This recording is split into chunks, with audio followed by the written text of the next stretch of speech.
শাহজালাল রহমতুল্লাহ বুঝাইয়া দিয়া গেছেন সিলেটের মানুষকে, সিলেটের মানুষ, আমি যদি ইচ্ছা করতাম তো সিলেটের জমিনকে সোনার বানাইতে পারতাম, সোনার।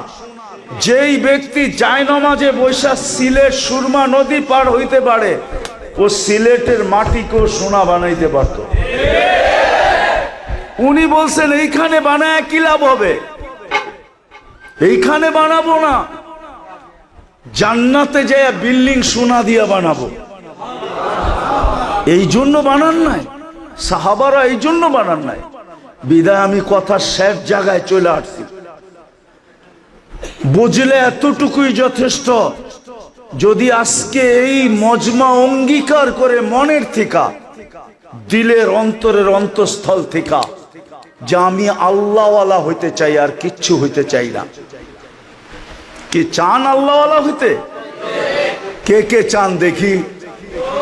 পাক্কা না? নামান নামান। যুবকরা চাই কিনা?